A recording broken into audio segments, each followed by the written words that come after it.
Hi guys, আজকে কটা সিনেমার বক্স অফিস নিয়ে আলোচনা করব। পুজোর যে কটা সিনেমা হলে এসেছিল তোমরা সে কটাই জানো যে খুব একটা ভালো চলেনি। রঘু ডাকাত, দেবী চৌধুরানী, রক্তবিষ্টু, যতকাণ্ড কলকাতাতে। শুধু যতকাণ্ড কলকাতাতে বাজেট কম, এখনো জানি না বাজেট পুরোপুরি রিকভার করতে পেরেছে কিনা।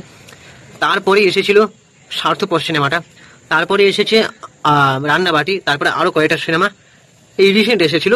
সেটা হচ্ছে দি academy of fine arts, Lakshmikantapur local, police, হাঁটি হাঁটি পা, ডিপ ফ্রিজ। তো এই সিনেমাগুলোর বক্স অফিস নিয়ে আমি আলোচনা করবো আজকে। আমি সুপ্রিয় রয়েছি তোমাদের সঙ্গে। তোমাদের কাছে একটা রিকোয়েস্ট, চ্যানেলটাকে সাবস্ক্রাইব করে দাও আর বেল আইকনটা প্রেস করে দাও এবং পুরো ভিডিওটা স্কিপ না করে দেখো। দেখো, স্বার্থপর সিনেমাটা পুজোর পরে রিলিজ হয়েছিল। ফাঁকা টাইমে স্বার্থপর সিনেমাটা মানে নন ফেস্টিভ্যাল বলতে গেলে মানে ভালো গোল মেরেছে। সিনেমাটা বক্স অফিসে প্রচুর সাকসেস পেয়েছে। মানে লোকের মুখে মুখে কোয়েল মল্লিকের অভিনয় ফ্যামিলির আমার দর্শকের মন কেড়েছে। রঞ্জিত মল্লিক ছিল তাতে, কৌশিক সেন ভাই বোনের অভিনয়। তো সেই ছবিটা ওই যে রেশারেশির মধ্যে না পড়ে ছবিটা ভালোই হিট হয়ে গেছে। দি academy of fine arts, the academy of fine arts ছবিটা নিয়ে এত জলঘোলা হচ্ছিল, রিলিজ আটকে দেওয়া, এত কন্ট্রোভার্সি ক্রিয়েট হয়, তারপর দর্শকের নজরে ছবিটা আসে। পাল্প ঘরানার ফিল্ম এবং সিনেমাটা মানুষ দেখতে ইন্টারেস্টেড ছিল, যেহেতু ট্রেলার দেখে মানুষ আলাদা একটা মানে ইন্টারেস্টিং ব্যাপার মনে ধরেছে দর্শকের মনে। সিনেমাটা মোটামুটি ভালোই হিট মানে চলেছে। এবারে বাকি যে সিনেমার কথাগুলো আমি বলবো, প্রথমে আমি যদি বলি ডিপ ফ্রিজ।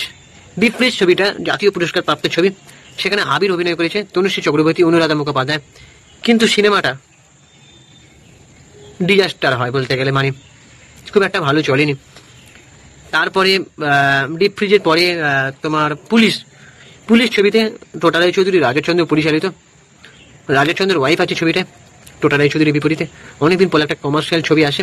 তো শুরুতেই ট্রেলার যখন দেখেছিল মানুষ হাসাহাসি করেছিল যে এরকম একটা মানে বোকা বোকা ছবি, সবাই বলছিল যেটাকে, সবাই হাসাহাসি করছে, ডায়লগ শুনে হাসছে। তো এই সিনেমাটাও বক্স অফিসে বলতে গেলে ডিজাস্টার হয়। তারপরে আর একটা কি সিনেমার কথা আমি বললাম, লক্ষ্মীকান্তপুর লোকাল। তারপরে হাঁটি হাঁটি পা সিনেমাটা ভাওডিক পেয়ে হয়েছে। তো বক্স অফিসে ভাওডিক তকমা পেয়েছে, কারণ এটাও খুব একটা যে চলেছে তা নয়। স্পেশালি আমি যখন সিনেমাটা দেখতে গেছিলাম আমার কাছে খুব যে আহামরি লেগেছে তা নয়। মানে ফ্যামিলি ড্রামা ঠিকই, কিন্তু খুব যে আলাদা করে দর্শকের নজর কাড়বে তেমনটা নয়। আমি জানি না যে ফ্যামিলি ড্রামা মানুষ বানাচ্ছে, আগেও কিন্তু ফ্যামিলি ড্রামার ছবি হতো, পারিবারিক ছবি হতো। যেমন তোমরা যদি দেখো বোম্মাদার সকাল সন্ধ্যা ছবিটা, সেটা কিন্তু একটা পারিবারিক ছবি টাইপের ছিল, প্রেমের ছবি ছিল। তারপরে আরো কয়েকটা ছবি আছে, দেখবে জিদ্দারও আছে বন্ধন। সেই সিনেমাগুলোর মধ্যে একটা কমার্শিয়াল এলিমেন্ট ছিল। কিন্তু শুভদৃষ্টি বলে সিনেমাটা, আমি জানি না শুভদৃষ্টি সিনেমাটা কতটা হিট হয়েছে। তো এই টাইপের ছবিগুলো না মানে মানুষ দেখতো। এখন হয়ে গেছে কি ফ্যামিলি ড্রামা বানাচ্ছে মানুষ, কি আরবান ওরিয়েন্টাল ফিল্ম, আরবান জনারার দর্শক দেখবে, এইটা মাথা ঘামাতে গিয়ে না ছবির মার্কেটটা অনেকটা নষ্ট হয়েছে। যদি এটা ভেবে সিনেমা বানায় ডিরেক্টর এবং প্রডিউসাররা যে আরবান জনারা শহরের মানুষ মাল্টিপ্লেক্সের ছবি শুধু দেখলে হবে না, মানে মাল্টিপ্লেক্সের লোকেরা শুধু দেখলে হবে না, সিঙ্গেল স্ক্রিনেও যাতে দর্শকদের ভালো লাগে, সবকিছু মিশেল থাকবে, তাহলে ছবি চলবে। আর একটা ছবি লক্ষ্মীকান্তপুর লোকাল ছবিটা একদমই বক্স অফিসে ফ্লপ হয়েছে। সিনেমাটা একদমই চলেনি। মানে প্রযোজক সঙ্গীতা সিনহা সে তার মতন করে চেষ্টা করেছে সিনেমাটাকে মানুষের কাছে, কিন্তু সিনেমাটা খুব যে ভালো লেগেছে দর্শকের মনে সেরকম রেসপন্স পাইনি। তো তার মধ্যে রান্নাবাটি ছবিটার কথা আমি বলবো। রান্নাবাটির ছবিটা যদিও মানে এই চারটে ছবিগুলো থেকে আলাদা, এই যে ছবিগুলোর কথা বললাম, ডিপ ফ্রিজ, লক্ষ্মীকান্তপুর লোকাল, হাঁটি হাঁটি পা, পুলিশ, এই সিনেমাগুলো একসাথে রিলিজ হয়েছিল। সেই সময় দি একাডেমি অফ ফাইন আর্টস কিন্তু সেই সময় আসার কথা ছিল না। এই সিনেমাটা তার আগে আসার কথা ছিল, যেহেতু রিলিজ আটকে দেওয়া হয়েছিল। তারপরে মিটিং ঠিক করে আবার বৈঠক করে করে অনেক কন্ট্রোভার্সি হয়েছে, টাকা পয়সার ব্যাপার হয়েছে, তারপরে ওই সময়টা রিলিজ হয়। তো দর্শকের নজরে আসার জন্য ছবিটা চলেছে। রান্নাবাটি ছবিটার কথা আমি বলবো। রান্নাবাটি ছবিটা আগে রিলিজ হয়েছিল। তো রান্নাবাটি ছবিটা যেহেতু বাজেট কম, রান্নাবাটি ছবিটা আমি যতদূর দেখছিলাম নিউজ মিডিয়ায় যে 1 কোটি টাকা বক্স অফিস রান করতে পেরেছে মাল্টিপ্লেক্সে।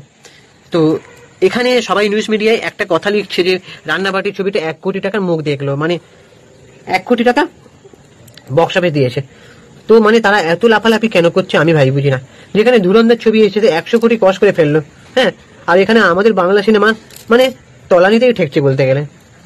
ডোন্ট মাইন্ড, খারাপ লাগছে আমার বলতে যে আমি বাঙালি, আমার বাংলা সিনেমা সেরকম উঁচু মানের লেভেলে নিয়ে যেতে দেখছি না কাউকে।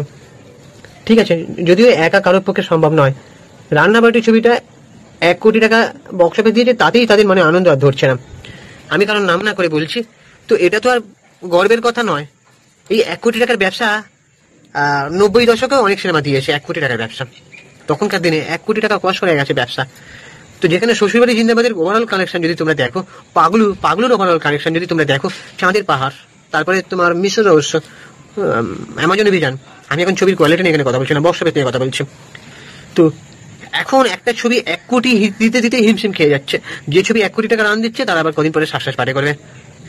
জিদ্দা একটা কথা বলেছিল যে সে কেন সাকসেস পার্টি করে না এখন আর। সে বলেছিল একই ছবি মানে এদিক সেদিক করে টাকা খরচা হচ্ছে, পার্টি করে আরো টাকা নষ্ট। তো আমি একটা জিনিস বুঝতে পারছি না, যেখানে সাউথ এসে মানে বলিউডে একটা টেক্কার বিষয় হয়ে গেছে। বলিউড একটা ছবি বানালে গেলে সাউথের সঙ্গে টেক্কা দিতে ভয় পাচ্ছে। ঠিক আছে, যেখানে সাউথ আসার পর থেকে বলিউডের পরপর অনেক ছবিগুলো ফ্লপ গেছে, তারপর তারা আবার নিজেদের মতন বাজেট বাড়িয়ে নিজেদের মতন করে ট্রাই করছে। সে এখন দেশ বিরোধী ছবি বানাচ্ছে না পাকিস্তানকে ইয়ে করে ছবি বানাচ্ছে সেটা পরের কথা, কিন্তু তারা তো টার্গেটটা নিয়েছে যে 100 কোটি 200 কোটি 300 কোটি বক্স অফিস দেওয়ার মতন। আর আমাদের বাংলা সিনেমা কবে 1 কোটি একটা সিনেমার ব্যবসা দেবে, তাতে তারপর তারা সাকসেস পার্টি করবে। লজ্জার বিষয় সত্যি আমার নিজেরই বলতে খারাপ লাগছে। বাংলা সিনেমার বাজেট বাড়াতে হবে, বড় বড় প্রডিউসার দিয়ে তাদের এটা ভাবলে চলবে না যে লস খাবো বলে আর ব্যবসা করবো, হবে না। বড় বাজেটের সিনেমা নিয়ে আসতে হবে, বুম্মাদাকে দিয়ে অ্যাকশন করাতে হবে, দেবদাকে জিদ্দাকে একসাথে আনতে হবে। ঠিক আছে, যদি পারো তোমরা 3 জনকে একসাথে আনো, বড় বাজেটের ছবি বানাও, ধুমধুমার অ্যাকশন দাও, বক্স অফিসে হয়ে করে দেখবে। এই 3 জনকে যদি একসাথে না আনতে পারে তাহলে কবে বাংলা ইন্ডাস্ট্রি আনতে পারবে? বুম্মাদার এখন যে বয়স হয়েছে, বুম্মাদার আজকে কদিন পরে যদি 70 হয়ে যায়, বুম্মাদার তখন আর বাকি 2 জনের সঙ্গে পাল্লা দিতে পারবে? যাই হোক, তো এখন 3 জনকে একসাথে নিয়ে আসো, নাহলে দেবজিৎকে একসাথে নিয়ে আসো, নাহলে বুম্মাদা জিৎকে অথবা বুম্মাদা দেবকে একসাথে নিয়ে আসো, ধুমধুমার অ্যাকশনের ছবি করো।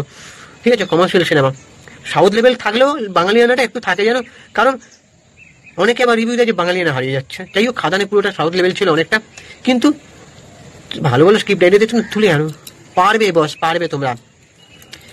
আমি বলছি না যে বলিউডের মতন 100 কোটি টাকা ব্যবসা দিতে হবে। আরে ভাই, এমন ছবি নিয়ে তো 50 কোটি যেন ব্যবসা হবে আমাদের বাংলা ইন্ডাস্ট্রি। প্যান ইন্ডিয়া লেভেলে যদি একটা সিনেমা রিলিজ করা হয়, 25 কোটি 30 কোটি আস্তে আস্তে এগোবে, কিন্তু চেষ্টাটা করতে হবে। কি অবস্থা ভাই টলিউড ইন্ডাস্ট্রি, আমি ভাই বুঝি না। যাই হোক, ভিডিওটা এখানে শেষ করছি। তোমাদের কি ওপিনিয়ন তোমরা জানো অবশ্যই। আর তোমাদের কি মনে হয় বাংলা ইন্ডাস্ট্রি কবে 100 কোটি টাকার ব্যবসা দেবে, কবে এর ভালো ভালো ছবি আসবে? আমি জানি না ভাই।